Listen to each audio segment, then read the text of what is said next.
बोलिए सदगुरुदेव की जय। साहब। ऐसा कोई विचार, शब्द, तथ्य, गुण नहीं है जिसका वर्णन साहब ने अपनी वाणी में नहीं किया। समस्त गुणों का वर्णन उन्होंने अपनी वाणी में किया है। प्रथम जीव पक्के तत्व में था, तब दूसरा ना था। पक्के तत्व के नाम ये सभी जीवों में मिलेंगे। सत्य, विचार, शील, दया, धीरज।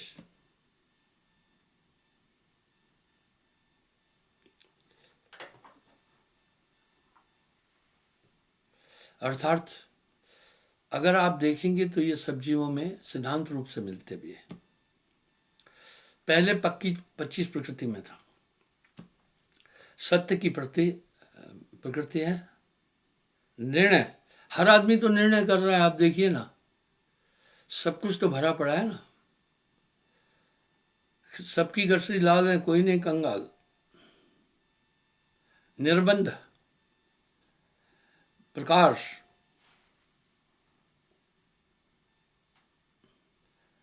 धीर और क्षमा।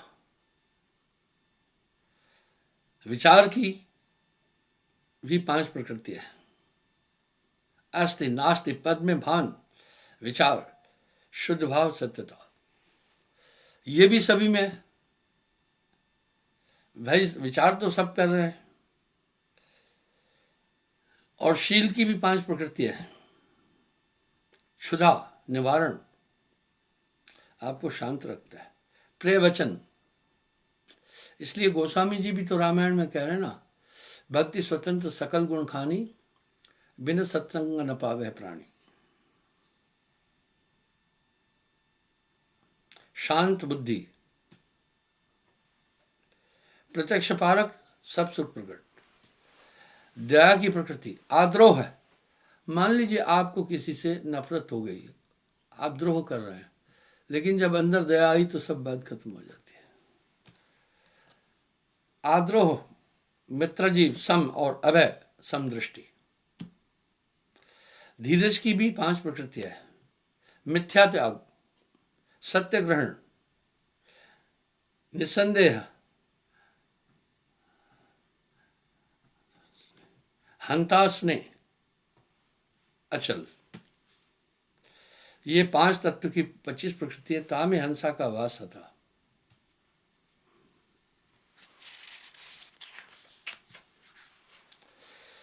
इसी तरह 5 कच्चे तत्व, उन्हीं से ये उत्पन्न हुए। सुने, स्थूल देह 3.5 हाथ, रक्तवर्ण, ब्रह्मा देवता, रजोगुण, ओंकार मात्रा, जागृत अवस्था, बैखरी वाचा, त्रिकुटी स्थान। इसमें जीवात्मा का यहां पर स्थान है।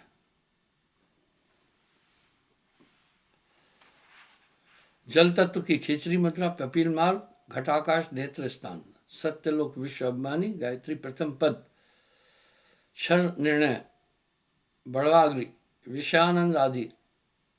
आप तत्व 10 इंद्रिया, रहस्य मात्र का, अर्थ सत्र, ऋग्वेद 14, देवता 25 प्रकृति। इस तरह स्थूल शरीर का वर्णन साहब कर रहे हैं। अब प्रकृति सुनिए। आकाश की प्रकृति, काम, क्रोध, लोभ, मोह, अहंकार। आकाश की रंग काला, आहार शब्द द्वारा, कान इति। वायु की प्रकृति, चलना, सुनना, बोलना, बल लगाना, पसरना, सुकड़ना। रंग हरा, आहार गंध द्वारा, नाश का। अग्नि की प्रकृति, नींद, जम्हाई, भूख, प्यास, आलस्य।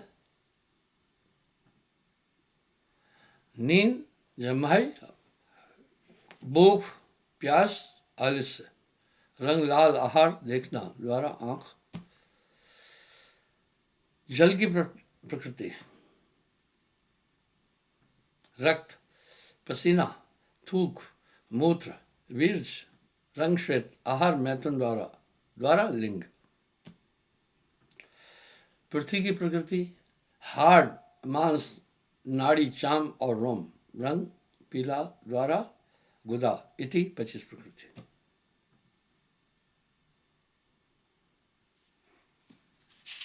ये शरीर ऐसे नहीं चल रहा है। आज मैं आपसे शरीरों का वर्णन करना चाहता हूं, आप ध्यान से सुनिए।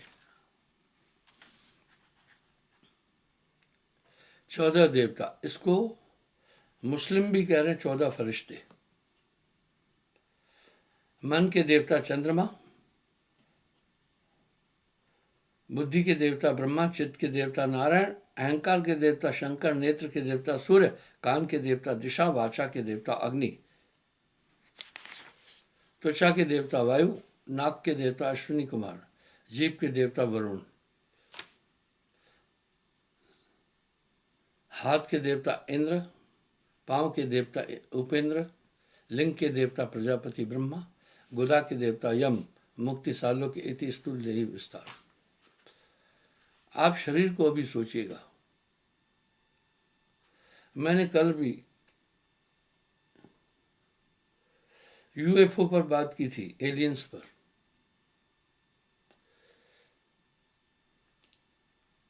उनके विषय में ये सिद्ध लोक है, ये जब भी चाहे गुप्त हो जाएंगे, जब भी चाहे प्रकट हो सकते हैं। इनके पास अद्भुत शक्तियां हैं। इस काया के अंदर समस्त लोक है।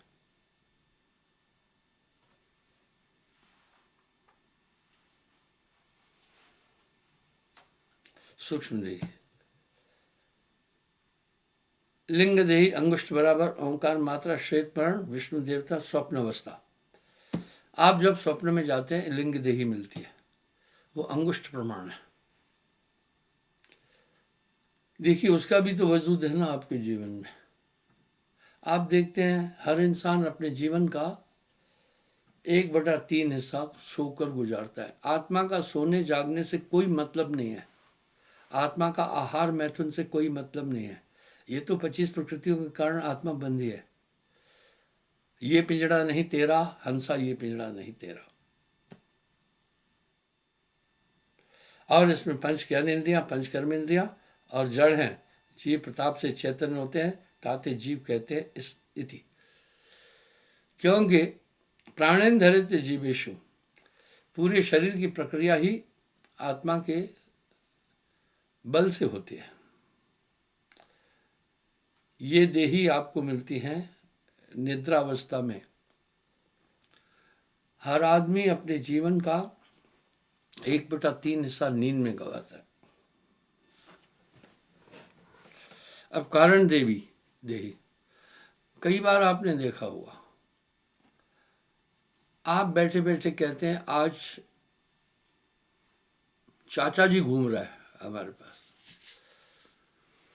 चाचा जी तो फिजिकल आए नहीं,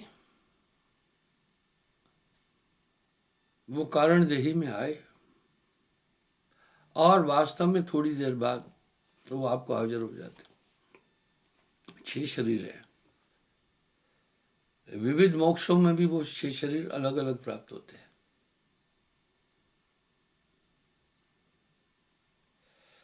आज तक देवता लोग न तो पितृलोक की जानकारी ले पाए, अपना वैज्ञानिक, न तो स्वर्ग की जानकारी ले पाए, न तो अन्य लोगों की। अभी वैज्ञानिक लोग कह रहे हैं अमुक 14 या 20 दिन जब धरती के होते हैं तो चंद्रमा का 1 दिन होता है। इसी तरह पितृलोक में जब पृथ्वी पर 1 साल हो जाता है तो पितृलोक का 1 दिन होता है।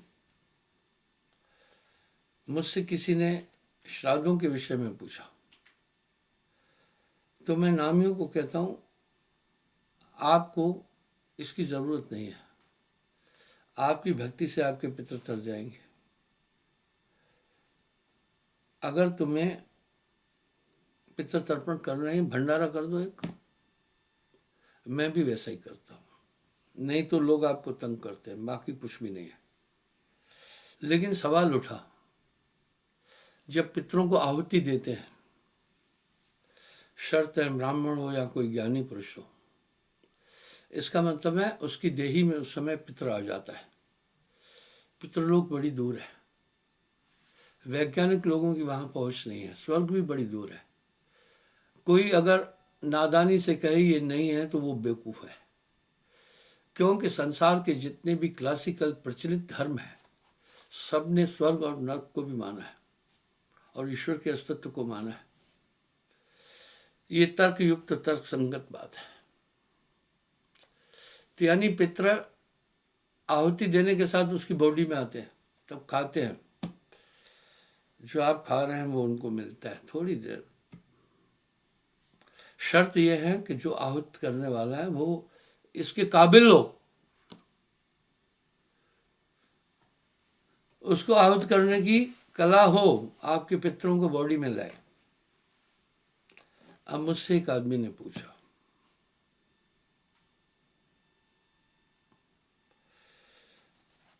मुझसे कहा कि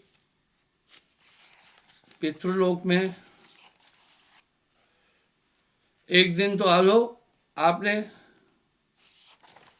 श्राद्ध किया, बाकी दिन क्या खाएंगे? सवाल बड़ा प्रासंगिक था। दुनिया में तर्क करने वाले भी बहुत हैं, कुछ ऐसे भी हैं जो कुतर्क करते हैं, जिसका प्रत्युत्तर देना बहुत मुश्किल होता है। मैंने उससे कहा, सुनो,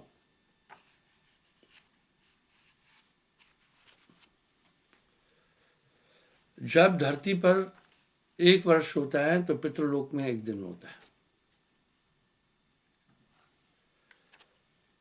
धरती पर जब 1 वर्ष हो जाता है तो पृथ्वी का 1 दिन होता है। आप विचार करें, इसलिए जो आपने 1 दिन दिया साल में वो वहाँ का 1 दिन के बराबर है। यानी जो हर साल आप दे रहे हैं वो हर दिन उनको मिलता है। अब आप कहेंगे वो कैसे? मैं आपको अपना एक छोटा उदाहरण देता हूँ। झूठी बात यहाँ नहीं होती है। जब हम सत्य का ही मोनो है, सत्य की ही बात कर रहे हैं। 1985 की बात है। मैं हमीरपुर सिकदर, जो खोड़ के पास में है, पाकिस्तान सीमा पर है, वहाँ हमारी बड़ी पोस्टें हैं।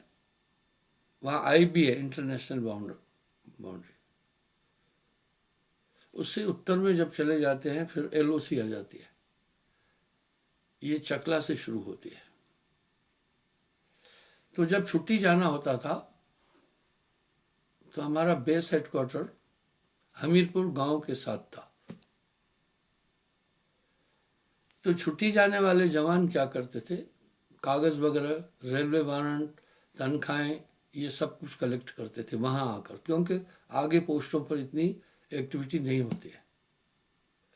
तो 1-2 रात रुकना पड़ता था। एक बैरक थी, ऐसे लोग जो बॉर्डर से आते थे जिन्हें जाना था उसमें रहते थे।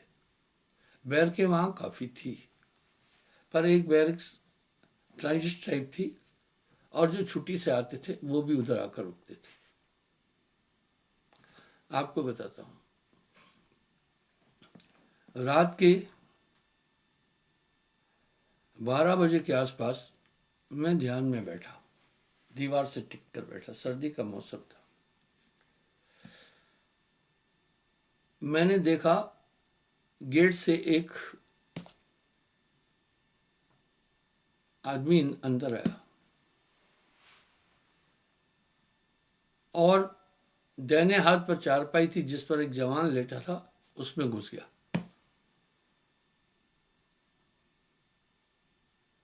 अचानक उसकी नज़र मुझ पर पड़ी। मैं उसे देख रहा था। वो चौंका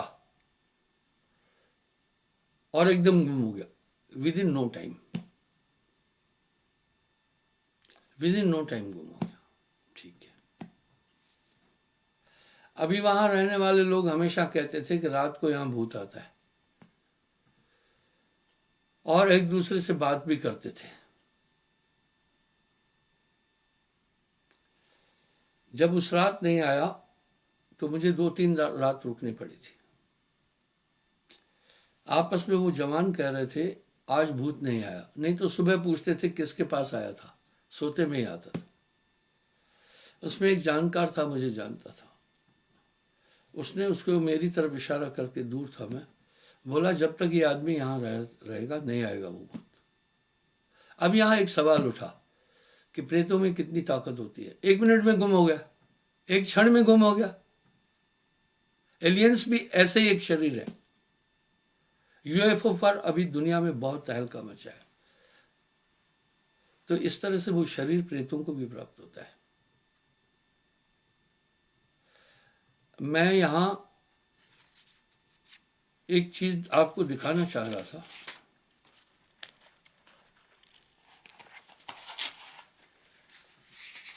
बड़ा शास्त्र है, इसमें उस चीज को कभी कभी ढूंढने में समय लगता है, मैं माफी चाहूंगा। तो बंधुओं, इस तरह जो 6 शरीर हैं, ये कपोल कल्पित बातें नहीं है, इनमें कुछ वजन है। आप ध्यान से सुनना इसे। इसलिए ये पूरा संसार जो है समय के अनुसार वहां का एक पल ही है। इसी एक पल के अंदर पूरा संसार है।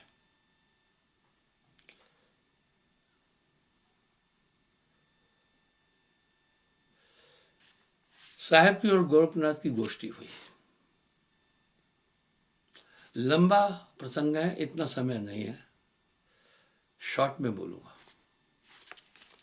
कब के भय वैरागी कबीर जी, कब के भय वैरागी।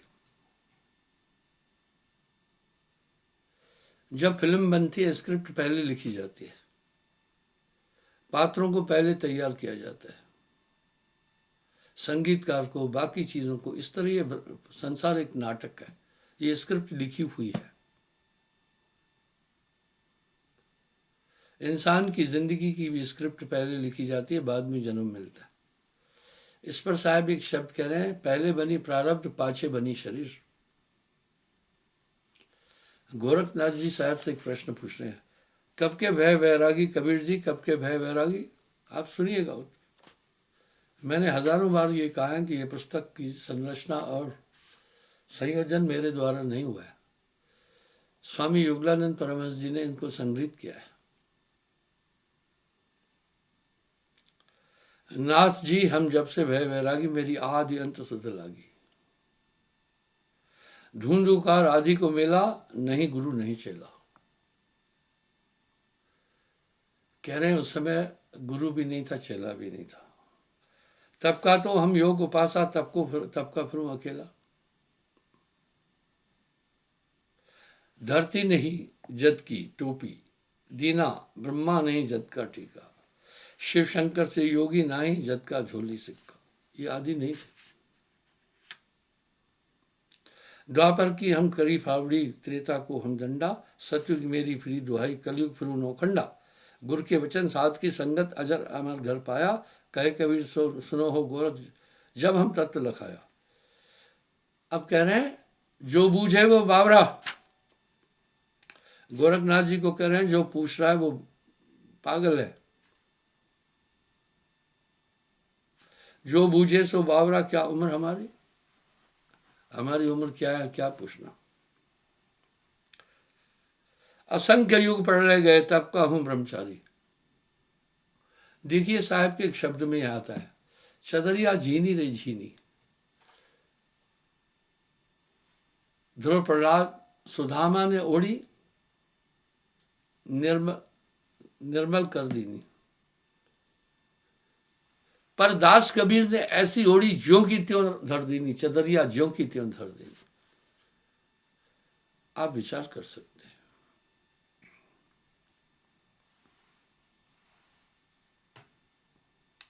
असंख्य युग प्रलय हो गए, तब का हूं ब्रह्मचारी। असंख्य युग, कांगभूषण संवाद में भी आता है। आप रामचरितमानस में देखना, कई प्रलय कांगभूषण देख चुके थे। जब धरती लय हो जाती थी तो वो खुद भी जल का रूप हो जाती थी। जब जल को अग्नि शोषित करती थी तो वो खुद भी अग्नि रूप हो जाती थी। अग्नि को वायु समेट देता था तो कांगभूषण ने खुद भी वायु बन जाता था।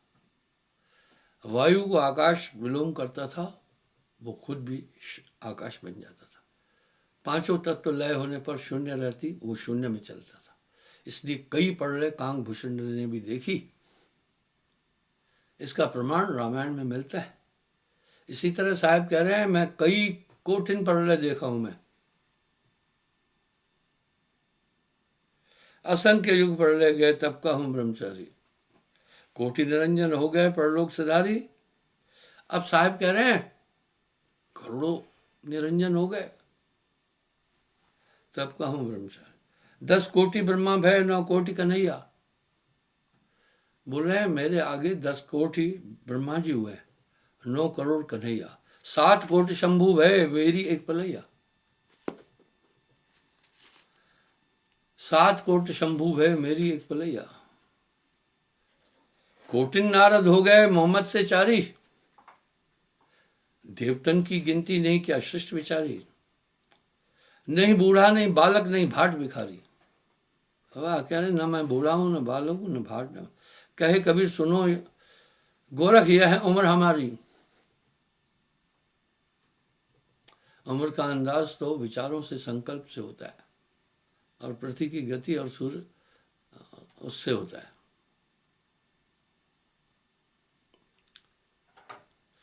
अवधु अभिगत से चल रहा है, कोई भेद मरम ना पाया। मैं अभिगत से आया हूं, जो विगत नहीं है उस लोक से आया हूं। ना मेरो जन्म न गर्भ बसेरा, बालक होए दिखलाया। काशी नगर जंगल बिच डेरा, तहां जुलाहा पाया। मात पिता मोरे कुछ नाही, ना मेरी ग्रही दासी। दुनिया ने क्या कहानी बना दी, लोई और अपना वो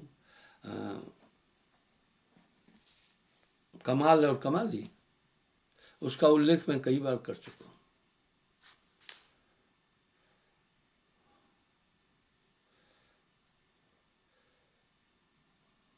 काशी नगर जंगल बिच डेरा, तहां जुलाहे पायो। मात पिता मोरे कुछ नाही, ना मेरी ग्रही दासी। जुलाहे का सुत आन कहाया, जगत करे हैं हंसी। धड़ नहीं मेरे गगन कछ नाही, सूझे अगम अपारा। सत्य स्वरूपी नाम साहेब का सोई नाम हमारा।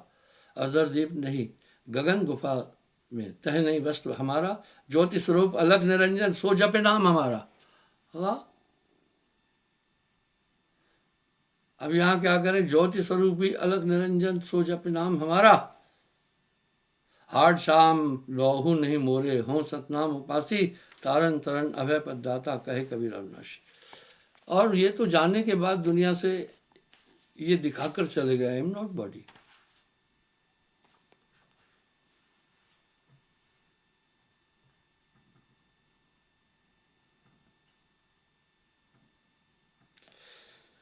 इस तरह ये स्थूल देही के बाद कारण देही स्वप्न में प्राप्त होती है।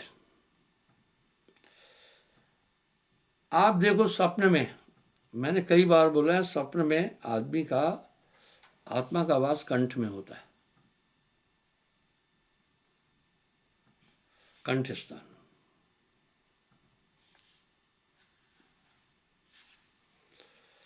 आगे कह रहे हैं महाकारण देही, तो स्वप्न के बाद कारण देही, वो कारण देही बड़ी सूक्ष्म है।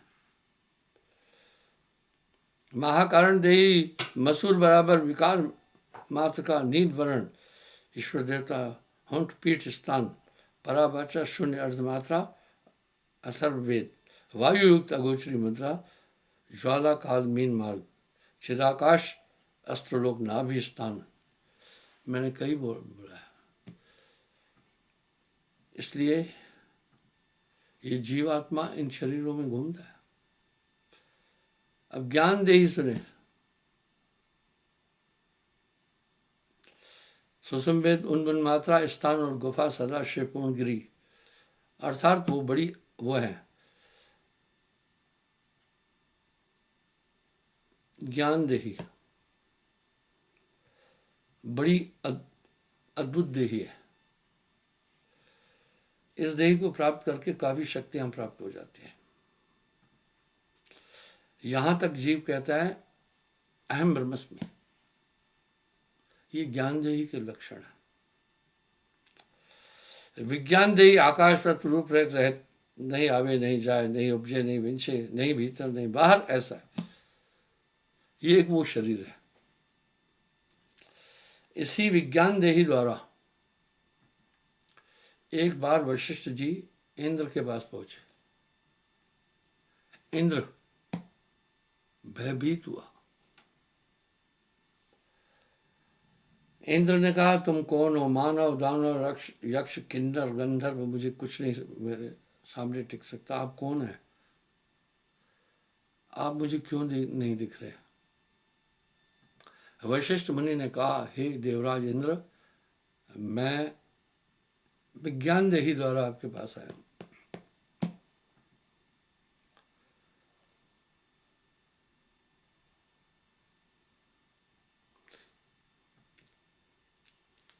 इस पर विज्ञान देही पर ब्रह्मानंद जी ने भी कहा, सभी संतों ने कहा, बिन पैर चले, बिन कान सुने, बिन हाथ हजारों काज करे।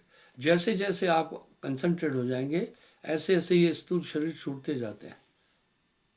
ध्यान में बैठने का एक ही मतलब है, बस ध्यान से सब चीज, नाम से सब चीज आ जाएगी। वो वह एक ही मसला है। एक बच्चा था, अपनी माँ को बहुत परेशान करता था।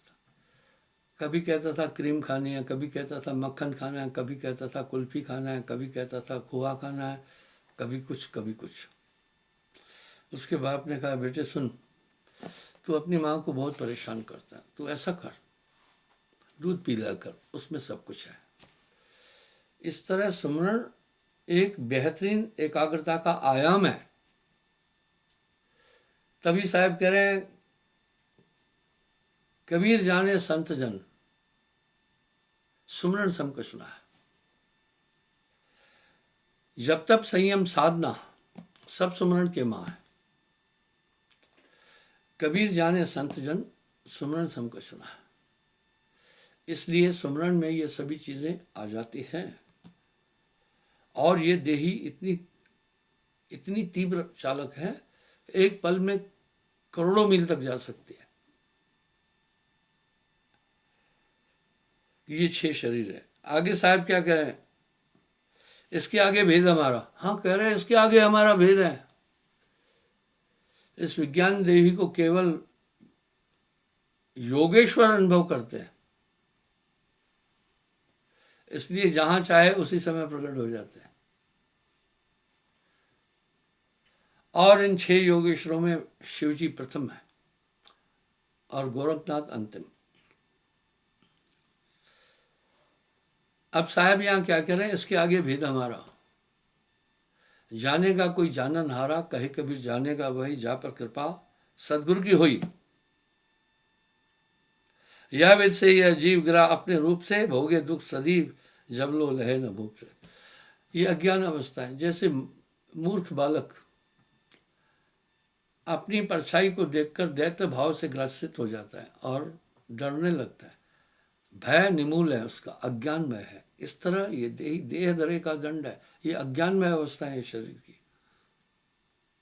तो बंधुओं, अभी वो वैज्ञानिक लोग तो न तो ब्रह्मलोक की अनुभूति कर पाए हैं, न तो पितृलोक की अनुभूति कर पाए हैं, न तो स्वर्ग आदि लोगों की अनुभूति कर पाए। हाँ, वो मत्था जरूर मार रहे हैं कि आगे भी कहीं जीवन है, पर विश्वास करना, स्थूल जीवन जो ये है, ये सिर्फ इसी पृथ्वी पर है। बाकी कोई ऐसी और पृथ्वी नहीं है जहां ऐसा जीवन है। यही एक है। बाकी जो संसार है वहां अलग शरीर है। आप कल्पना करो, कह रहे जी स्वर्ग में जा रहा है। क्या जा रहा है स्वर्ग में? तुम्हारी स्थूल देही तो यहाँ खत्म होने के बाद 4 दाग है। मुसलमान दफना दिया, हिंदू धर्म में हम लोग अग्नि के सुपुर्द करते हैं। कुछ गरीब हैं बेचारे यूपी में अभी भी, वो क्या करते हैं, गाड़ देते हैं। क्योंकि आजकल संस्कार में भी 15-20 हज़ार रुपया, 10-15 हज़ार खर्चा आता है। कुछ नदी में बहा देते हैं, गंगा में प्रवाहित कर देते हैं।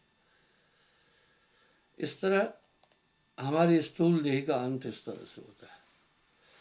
पर ये स्थूल देही तो एक अपवाद है, आगे भी कुछ रहस्य है। साहब वाणी में साफ साफ बोल रहे हैं। तो एलियन जो है संभवतः ये सिद्धलोक से है। कल भी मैंने यूएफओ पर बात की थी, कोई बड़ी बात नहीं, पर इनको भी भय है। वो जानते हैं धरती पर ऐसी विभूतियां हैं जो हमारे शरीर को भी कंसंट्रेशन द्वारा नुकसान पहुंचा सकते हैं। नहीं तो कभी का ये यहां आ जाते थे और काफी क्षति भी पहुंचा, और वो बाउंड है, अपनी सीमाओं से आगे नहीं आ सकते। नहीं तो सृष्टि का सृजन हुए अनादिकाल हो गया, कभी क्यों नहीं आए एलियन पृथ्वी पर? नहीं आए। जैसे जल के जीवों के लिए जल लोक है, और हुकमज खान के लिए भूमि के अंदर है, पक्षियों के लिए आकाश है, और पिंडज के लिए पृथ्वी है। इसी प्रकार वो अपनी सीमा में रहेंगे, ऐसा विधान है। तो बंधुओं, धीरे धीरे ये सभी रहस्य खुलते जाएंगे। ये पूरा ब्रह्मांड भी आपके अंदर है, इसमें दो राय नहीं है। हजारों जगह साहब ने कहा खेल ब्रह्मांड का पिंड में देखिए, और वेद भी कह रहा है इस तरह, इसमें सब कुछ है। पर इस घट भीतर तीन लोग हैं, इसी में है करतारा। कहत कबीर सुनो भाई साधु, यही में गुरु हमारा, पर जानेगा कोई जानन हारा। कहे कबीर जानेगा वही जा पर कृपा सदगुरु की हो। क्षमा चाहता हूं, समय हो रहा है। कल पुनः मैं हाजिर हो जाऊंगा साहेब।